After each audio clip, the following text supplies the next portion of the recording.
Le flash des informations pour ce mardi 24 mars. Bonsoir.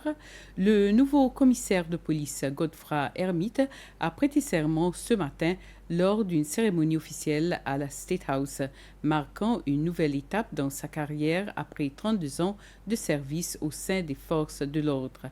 Dans son discours, il a mis l'accent sur la nécessité d'une force de police plus disciplinée, professionnelle et engagée.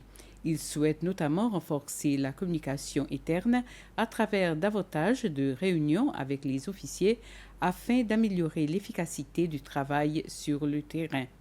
Le commissaire Hermite a également tenu à rendre hommage à ses prédécesseurs, soulignant le rôle clé qu'ils ont joué dans son parcours depuis ses débuts comme simple agent. Il a affirmé qu'il continuera de s'appuyer sur leur expérience et leur expertise. Présidée par le chef de l'État, la cérémonie s'est déroulée en présence de plusieurs hauts responsables et proches du nouveau commissaire à qui les insignes de sa fonction ont été officiellement remis. Déterminé, Godfrey Hermite entame son mandat avec une vision claire, renforcer la confiance du public et élever les standards de la police. Le président Hermini a tenu sa première réunion avec les membres du nouveau conseil consultatif économique créé pour le conseiller et orienter ses décisions sur les questions économiques du pays. Le Conseil des ministres a décidé de la création de ce conseil lors d'une de ses dernières réunions. Le Conseil compte 11 membres issus du secteur privé sélectionnés par le président pour leur expertise et leur expérience dans des secteurs clés. Ces membres siégeront à titre personnel et non en tant que représentants d'une entreprise ou d'une association, le Conseil se voulant impartial. Au cours de la réunion, ils ont présenté leur mandat et leurs objectifs stratégiques, une démarche qui s'inscrit dans le cadre du renforcement de la prise de décision économique au plus haut niveau.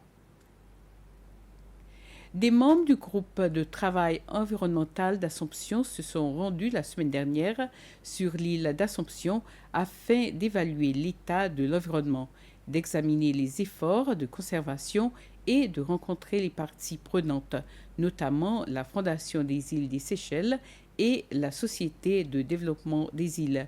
Cette visite visait à garantir le respect de l'arrêté d'interdiction de travaux et à vérifier si des constructions avaient eu lieu pendant la période concernée. L'équipe a utilisé des drones, inspecté les chantiers à l'arrêt, examiné les infrastructures telles que la station d'épuration et identifié les mesures de biosécurité prioritaires. La ministre de l'Environnement, Marie-Mé Jérémy, a déclaré que cette visite contribuerait à éclairer les décisions prises, ajoutant que les promoteurs respectaient la réglementation et soutenaient les efforts en matière de biodiversité et de biosécurité. Il s'agissait de la première visite du groupe de travail sur l'île. Un rapport sera prochainement remis au président Patrick Hermini. Les membres de l'Assemblée nationale ont approuvé un projet de loi visant à rétablir l'Office du tourisme des Seychelles STB, dissous en juin 2021. Il s'agit du premier projet de loi présenté à l'Assemblée nationale cette année. Après plusieurs amendements, 18 députés US ont voté pour, tandis que 15 députés LDS se sont abstenus. Lors de sa présentation, la ministre du Tourisme, Amanda Bernstein, a déclaré que ce projet de loi constituait une étape décisive dans la gestion et la promotion du secteur touristique du pays. Ainsi termine ce flash. Merci de l'avoir suivi. Passez une soirée agréable.